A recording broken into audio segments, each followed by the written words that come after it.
Doctor سبت علی صاحب کے پاس جتنے لوگ بھی آتے ہیں وہ کسی نہ کسی حوالے سے کمیونٹی ورک سے وابستہ ہیں۔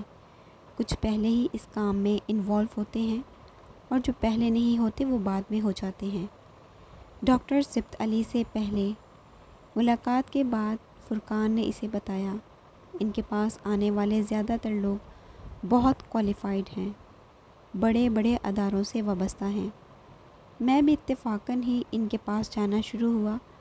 لندن میں ایک بار ان کا لیکچر سننے کا اتفاق ہوا، پھر پاکستان آنے پر ایک دوست کے توسط سے ان سے ملنے کا موقع ملا، اور اس کے بعد سے میں ان کے پاس جا رہا ہوں، اور مجھے محسوس ہوتا ہے کہ زندگی کے بارے میں میرے نظریات پہلے کی نسبت اب بہت صاف اور واضح ہیں۔ ذہنی طور پر بھی میں پہلے کی نسبت اب زیادہ مضبوط ہو گیا ہوں۔ تم اس پروجیکٹ کے بارے میں پوچھ رہے تھے۔ اس پروجیکٹ میں میری بہت زیادہ مدد ڈاکٹر سبت علی کے پاس آنے والے لوگوں نے بھی کی۔ بہت ساری سہولیات انہی لوگوں نے فراہم کی، اور میں یہاں اس قسم کے پروجیکٹ پر کام کرنے والا واحد نہیں ہوں، اور ہم ایک دوسرے کی مدد بھی کرتے ہیں۔ اس مدد کی نوعیت مختلف ہوتی ہے، مگر مقصد ایک ہی ہوتا ہے۔ ہم اس ملک کو تبدیل کرنا چاہتے ہیں۔ سالار نے اس کے آخری جملے پر عجیب سی نظروں سے اسے دیکھا۔ یہ اتنا آسان تو نہیں ہے۔ ہاں، ہم جانتے ہیں یہ آسان کام نہیں ہے۔ ہم یہ بھی جانتے ہیں کہ یہ سب ہماری زندگیوں میں نہیں ہوگا، مگر ہم وہ بنیاد ضرور فراہم کر دینا چاہتے ہیں جن پر ہمارے بچے اور ان کے بعد والی نسلیں تعمیر کرتی رہیں، وہ اندھیرے میں ٹامکٹوئیاں نہ مارتی رہیں۔ کم از کم مرتے ہوئے ہم لوگوں کو یہ احساس تو نہیں ہوگا کہ ہم لوگوں نے تماشائیوں جیسی زندگی گزار دی۔ دوسرے بہت سے لوگوں کی طرح ہم بھی صرف تنقید کرتے رہے، خرابیوں پر انگلیاں اٹھاتے رہے، اسلام کو صرف مسجد کی حدود تک ہی محدود کر کے بیٹھے رہے۔ اپنے اور دوسروں کی زندگیوں میں ہم نے کوئی تبدیلی لانے کی کوشش نہیں کی۔ وہ حیرانی سے فرقان کا چہرہ دیکھتا رہا۔ امامہ ہاشم جلال انصر سعد کے بعد وہ ایک اور مسلمان کو دیکھ رہا تھا، ایک اور پریکٹیکل مسلمان کو۔ وہ مسلمانوں کی ایک اور قسم سے آگاہ ہو رہا تھا۔ وہ مسلمان جو دین اور دنیا کو ساتھ لے کر چلنا چاہتے ہیں، جو دونوں انتہاؤں کے بیچ کے راستے کو پہچانتے تھے اور ان پر چلنے کا طریقہ جانتے تھے۔ وہ بری طرح الجھا۔ تم نے میری آفر کے بارے میں کیا سوچا ہے؟ اس نے فرقان سے کہا۔ میں نے تمہیں بتایا تھا میں تم سے کیا چاہتا ہوں۔ تمہاری ضرورت ہے اس ملک کو، یہاں کے لوگوں کو، یہاں کے اداروں کو۔ تمہیں یہاں آ کر کام کرنا چاہیے۔ سالار اس بات پر ہلکے سے ہنسا۔ تم کبھی اس ٹاپک کو نہیں چھوڑ سکتے۔ اچھا، میں اس پر سوچوں گا۔ پھر تم میری آفر کے بارے میں کیا کہو گے؟ میرے گاؤں کے قریب ہی ایک اور گاؤں ہے، اسی حالت میں جس حالت میں 10-15 سال پہلے میرا گاؤں تھا۔ میں آج کل کوشش کر رہا ہوں کہ کوئی وہاں پر اسکول بنا دے۔ پرائمری اسکول تو گورنمنٹ کا وہاں ہے، مگر آگے کچھ نہیں ہے۔ اگر تم وہاں اسکول شروع کرو تو یہ زیادہ بہتر ہوگا۔ میں اور میری فیملی تمہاری غیر موجودگی میں اسے دیکھیں گے۔ ہم اسے قائم کرنے میں بھی تمہاری مدد کریں گے، مگر پھر تمہیں خود ہی اسے چلانا ہوگا۔ صرف روپیہ فراہم کر دینا کافی نہیں ہوگا۔ فرقان نے کچھ دیر کی خاموشی کے بعد کہا۔ کل چل سکتے ہو میرے ساتھ وہاں؟ سالار نے کچھ سوچتے ہوئے کہا۔ تمہاری تو فلائٹ ہے صبح۔ نہیں، میں 2 دن بعد چلا جاؤں گا۔ ایک بار میں چلا گیا تو فوری طور پر میرے لیے واپس آنا ممکن نہیں رہے گا، اور میں جانے سے پہلے یہ کام شروع کر دینا چاہتا ہوں، اس نے فرقان سے کہا۔ فرقان نے سر ہلا دیا۔ وہ اس رات کی فلائٹ سے اسلام آباد گئے اور پھر رات کو ہی فرقان کے گاؤں چلے گئے۔ رات وہاں قیام کرنے کے بعد صبح فجر کے وقت فرقان کے ساتھ وہ اس گاؤں میں گیا۔ دوپہر 12 بجے تک وہ اس گاؤں کے لوگوں سے ملتے اور وہاں پھرتے رہے۔ وہاں موجود پرائمری اسکول کو دیکھ کر سالار کو یقین نہیں آ رہا تھا۔ وہ اپنی حالت سے کچھ بھی لگتا تھا مگر اسکول نہیں۔ فرقان کو اس کی طرح کوئی شوق نہیں لگا تھا۔ وہ وہاں کے حالات سے پہلے ہی بہت اچھی طرح باخبر تھا۔ وہ سال میں 3-4 مرتبہ مختلف دیہات میں میڈیکل کیمپس لگوایا کرتا تھا، اور وہ دیہات کی زندگی اور وہاں کی حالت سے سالار کی نسبت بہت اچھی طرح واقف تھا۔ فرقان کو شام کی فلائٹ سے لاہور جانا تھا۔ وہ لوگ 2 بجے کے قریب وہاں سے اسلام آباد جانے کے لیے روانہ ہو گئے۔ اسکول کے اس پروجیکٹ کو شروع کرنے سے پہلے سکندر عثمان سے اس کی بات ہوئی تھی۔ اس نے مختلف الفاظ میں انہیں اس پروجیکٹ کے بارے میں بتایا تھا۔ وہ کسی مداخلت کے بغیر اس کی بات سنتے رہے۔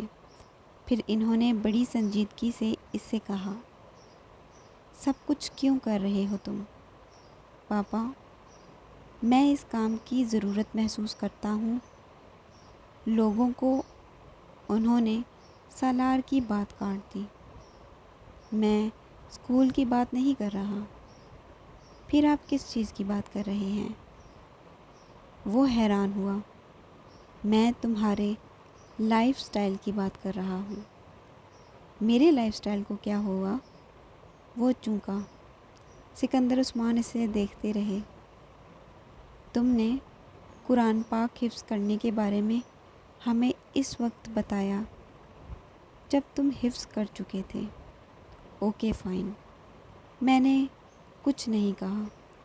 تم حج پر جانا چاہتے تھے۔ میرے اس سلسلے میں کچھ تحفظات تھے مگر میں نے تمہیں نہیں روکا۔ تم نے ہر طرح کی سوشل لائف ختم کر دی۔ میں نے اعتراض نہیں کیا۔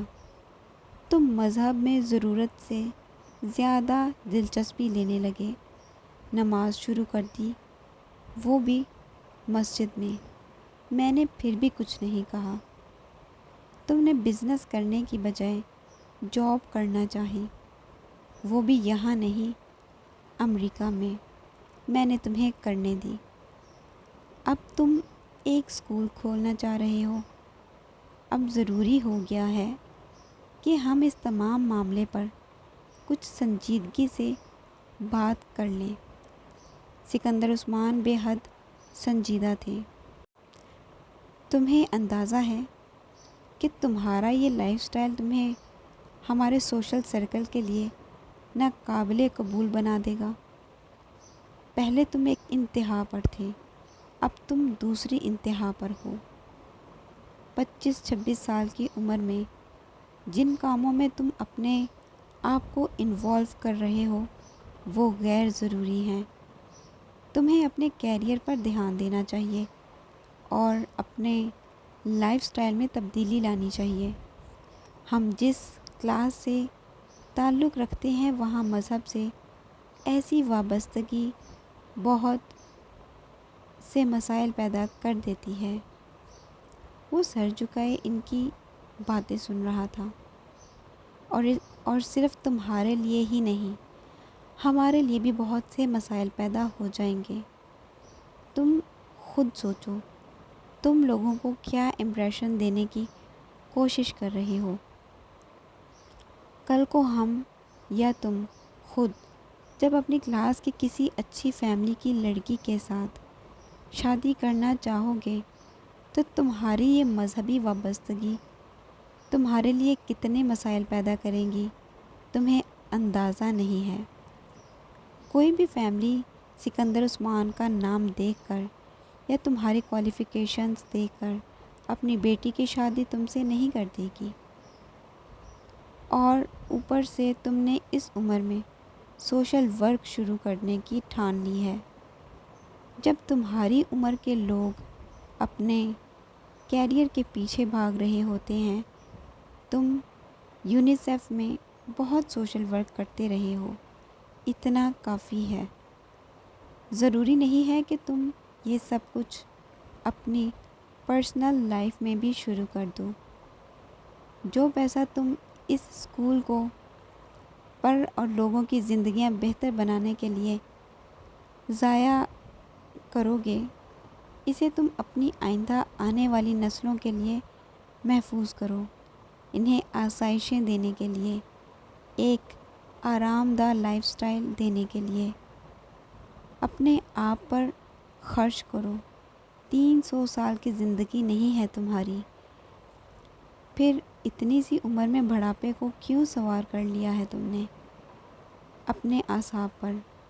ایک حادثہ ہوا، برا ہوا، تم نے سبق سیکھا، بہت اچھا کیا، بس اتنا کافی ہے۔ اس کا یہ مطلب نہیں ہے کہ تم اس عمر میں تسبیح پکڑ لو۔ وہ رکے۔ کیا میری بات کو سمجھ رہے ہو؟ انہوں نے پوچھا۔ پاپا، میں نے تسبیح نہیں پکڑی ہے، سالار نے ان کے سوال کا جواب دینے کی بجائے کہا۔ آپ نے زندگی میں توازن رکھنے کی بات کی ہے، وہ توازن ہی رکھنے کی کوشش کر رہا ہوں۔ میں اپنے کیریئر میں کہاں پر کھڑا ہوں آپ اچھی طرح جانتے ہیں، میری کارکردگی سے آپ واقف ہیں۔ میں واقف ہوں اور اسی لیے تم سے کہہ رہا ہوں کہ اگر تم اس طرح کی سرگرمیوں میں خود کو انوالو نہ کرو تو تم بہت آگے جا سکتے ہو۔ سکندر نے کہا، میں کہیں نہیں جا سکتا۔ اگر آپ یہ سمجھتے ہیں کہ میں یہ سب کچھ چھوڑ دوں تو کیریئر کی کسی ماؤنٹ ایوریسٹ تک پہنچ جاؤں گا، تو ایسا نہیں ہے۔ اس نے توقف سے کہا، تم اپنے مستقبل کے بارے میں بھی سوچو، اپنی شادی کے بارے میں۔ ایسی اپروچ رکھنے پر تم کو کہاں قبول کیا جائے گا؟ میں نے سوچا ہے پاپا، میں شادی کرنا ہی نہیں چاہتا۔ سکندر ہنسے۔ بچکانہ سوچ ہے، ہر ایک یہی کہتا ہے۔ تمہیں تو اپنا ایڈونچر یاد رکھنا چاہیے۔ ان کا اشارہ کس طرف تھا وہ جانتا تھا۔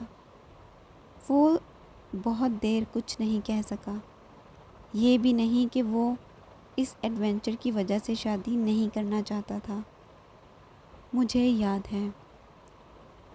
بہت دیر بعد اس نے مدھم آواز میں کہا، میں آپ کے سوشل سرکل میں بہت پہلے ہی مس فٹ ہو چکا ہوں اور میں یہاں جگہ بنانے کی کوشش نہیں کروں گا۔ مجھے اس سوشل سرکل میں کوئی نیا رشتہ یا تعلق بھی قائم نہیں کرنا۔ مجھے پرواہ نہیں کہ لوگ، میرے بہن بھائی میرا مذاق اڑائیں گے یا مجھ پر ہنسیں گے۔ میں اس سب کے لیے ذہنی طور پر تیار ہوں۔ جہاں تک سوال اس پروجیکٹ کا ہے، پاپا مجھے اسے شروع کرنے دیں۔ میرے پاس بہت پیسہ ہے۔ اس پروجیکٹ کو شروع کرنے کے بعد بھی مجھے فٹ پاتھ پر رہنا نہیں پڑے گا۔ کچھ لوگوں کو جسم کی بیماری ہوتی ہے، کچھ کو روح کی۔ جسم کی بیماری کے لیے لوگ ڈاکٹر کے پاس جاتے ہیں، روح کی بیماری کے لیے لوگ وہی کرتے ہیں جو میں کر رہا ہوں، جو میں کرنا چاہتا ہوں۔ میں اس پیسے سے سب کچھ خرید سکتا ہوں، صرف سکون نہیں خرید سکتا۔ زندگی میں پہلی بار میں سکون حاصل کرنے کے لیے اس پیسے کو انویسٹ کر رہا ہوں۔ ہو سکتا ہے مجھے سکون مل جائے۔ سکندر عثمان کی سمجھ میں نہیں آیا وہ اس سے کیا کہیں۔ واپس واشنگٹن پہنچ کر وہ ایک بار پھر پہلے کی طرح مصروف ہو گیا تھا، مگر اس بار فرق یہ تھا کہ وہ مسلسل پاکستان میں فرقان اور ڈاکٹر صبت علی کے ساتھ رابطے میں تھا۔ فرقان اسے اسکول کے بارے میں ہونے والی تفصیلات سے آگاہ کرتا رہتا تھا۔ یونیسیف میں اسی طرح کا کام اس کی جاب کا حصہ تھا۔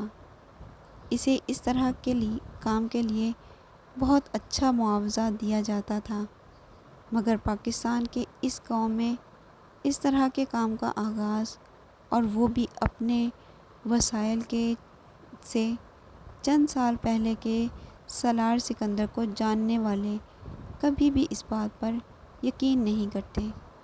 خود اسے بھی یقین نہیں آتا تھا کہ وہ بھی اس طرح کا کام کرنے کا سوچ سکتا تھا، مگر یہ صرف اس پروجیکٹ کے لیے اپنے اکاؤنٹ سے پیسے نکالتے ہوئے اسے اندازہ ہوا تھا کہ اس کے لیے یہ پروجیکٹ کم از کم مالی لحاظ سے مشکل نہیں تھا۔ پچھلے 3 سال میں اس کے اخراجات میں بہت کمی آ گئی تھی۔ بہت ساری وہ چیزیں اس کی زندگی سے نکل گئی تھیں جن پر وہ اندھا دھند پیسے خرچ کرتا تھا۔ وہ اپنے بینک اکاؤنٹ میں رقم جان کر حیران ہو گیا تھا۔ وہ ایسا شخص نہیں تھا جس سے پیسہ جمع کرنے کی توقع کی جا سکتی۔ ایم فل کے لیے اس کے پاس اسکالرشپ تھا، اسے کم از کم اس کے لیے اپنے پاس سے خرچ نہیں کرنا پڑتا تھا۔ اس دن اپنی اپارٹمنٹ میں چلتے پھرتے اس نے پہلی بار وہاں موجود تمام چیزوں کو غور سے دیکھا تھا۔ اس کے اپارٹمنٹ میں کہیں بھی کوئی بھی مہنگی چیز نہیں تھی، بلکہ سامان بھی بہت محدود تھا۔ اس کا کچن بھی کھانے پینے کی چیزوں سے تقریباً خالی تھا۔ کافی، چائے، دودھ اور اسی طرح کی چند دوسری چیزیں۔ اس کا اپنے اپارٹمنٹ میں بہت کم وقت گزرتا تھا۔ جو وقت گزرتا تھا وہ سونے میں گزرتا۔ یونیسیف میں اپنی جاب پر جاتے ہوئے بھی اس کے پاس پہلے سے موجود کپڑوں اور دوسری اشیاء کا اتنا انبار موجود ہوتا کہ وہ اس معاملے میں بھی لاپرواہی برتتا تھا۔ اسے اچھی طرح یاد تھا کہ اس نے آخری بار اس طرح کی کوئی چیز کب خریدی تھی۔ اپنے ساتھ کام کرنے والوں اور یونیورسٹی میں اپنے کچھ کلاس فیلوز کے علاوہ وہ نیو یارک میں کسی کو نہیں جانتا تھا، یا پھر دانستہ طور پر اس نے خود کو ایک محدود سرکل میں رکھا تھا، اور لوگوں کے ساتھ بھی اس کی دوستی بہت رسمی قسم کی تھی۔ واحد جس چیز پر وہ خرچ کرتا رہتا تھا وہ کتابیں تھیں۔ اس لائف سٹائل کے ساتھ اگر اس کے اکاؤنٹ میں اتنی رقم جمع ہو گئی تھی تو یہ کوئی خلاف توقع بات نہیں تھی۔ آفس، سٹی، فلیٹ، اس کی زندگی کے معمولات میں چوتھی چیز کوئی نہیں تھی۔ ایم فل کے دوران سالار نے یونیسیف چھوڑ کر یونیسکو جوائن کر لیا۔ ایم فل کرنے کے بعد سالار کی پوسٹنگ پیرس میں ہو گئی۔ اس سے پہلے وہ ایک فیلڈ آفس میں کام کر رہا تھا، مگر اب اسے یونیسکو کے ہیڈ کوارٹرز میں کام کرنے کا موقع مل رہا تھا۔ وہ گزشتہ سالوں میں وقتاً فوقتاً چھوٹے موٹے پروجیکٹس کے سلسلے میں پیرس جاتا رہا تھا، مگر اس بار وہ پہلی دفعہ لمبے عرصے کے لیے وہاں جا رہا تھا، ایک آشنا دنیا سے ناآشنا دنیا میں، اس دنیا میں جہاں وہ زبان تک سے واقف نہیں تھا۔ نیو یارک میں اس کے بہت سے دوست تھے، یہاں پر ایسا کوئی بھی نہیں تھا جسے وہ بہت اچھی طرح سے جانتا ہو۔ یونیسیف میں کیے جانے والے انتھک کام کی طرح وہ یہاں آ کر ایک بار پھر اسی طرح کام کرنے لگا تھا، مگر اسلام آباد کے نواحی علاقے میں شروع کیے جانے والا وہ اسکول یہاں بھی اس کے ذہن سے محو نہیں ہوا تھا۔ بعض دفعہ اسے حیرت ہوتی کہ اپنی جاب میں تعلیم سے اتنا گہرا تعلق ہونے کے باوجود آخر اسے کبھی فرقان کی طرح وہ اسکول کھولنے کا خیال کیوں نہیں آیا۔ اگر اس اسکول کے بارے میں وہ کئی سال پہلے سوچ لیتا تو شاید آج یہ اسکول بہت مستحکم ہوتا۔ مجھے پاکستان سے زیادہ محبت نہیں ہے، نہ ہی اس کے لیے میں کوئی گہری انسیت رکھتا ہوں، اس نے شروع کی ملاقات میں ایک بار فرقان سے کہا تھا۔ کیوں؟ فرقان نے پوچھا تھا۔ کیونکہ کا جواب تو میں نہیں دے سکتا، بس پاکستان کے لیے کوئی خاص احساسات میرے دل میں نہیں ہیں، اس نے کندھے اچکا کر کہا۔ یہ جاننے کے باوجود کہ یہ تمہارا ملک ہے؟ ہاں، یہ جاننے کے باوجود۔ امریکہ کے لیے خاص احساسات ہیں؟ امریکہ سے محبت ہے؟ فرقان نے پوچھا۔ نہیں، اس کے لیے بھی میرے دل میں کچھ نہیں ہے، اس نے اطمینان سے کہا۔ فرقان نے اس بار حیرانی سے اسے دیکھا۔ دراصل میں وطنیت پر یقین نہیں کرتا، اس نے فرقان کو حیران دیکھ کر وضاحت کی، یا پھر مجھے ان جگہوں کے لیے محبت پیدا کرنے میں دقت محسوس ہوتی ہے جہاں میں رہتا ہوں۔ میں کل کسی تیسرے ملک میں رہنے لگوں گا تو امریکہ کو بھی یاد نہیں کروں گا۔ تم بڑے عجیب آدمی ہو، سالار، فرقان نے بے اختیار کہا۔ کیا یہ ممکن ہے کہ آدمی اپنے ملک کے لیے یا اس جگہ کے لیے کوئی خاص احساسات ہی نہ رکھے جہاں وہ رہتا ہے؟ فرقان کو اس کی بات پر یقین نہیں آیا تھا، مگر اس نے کچھ غلط نہیں کہا تھا۔ پیرس آنے کے بعد اسے نیو یارک کی کوئی چیز یاد نہیں آئی تھی۔ نیو ہیون سے نیو یارک آتے ہوئے بھی اسے وہاں ایڈجسٹمنٹ کا کوئی مسئلہ نہیں ہوا تھا، وہ ہر پانی کی مچھلی تھا۔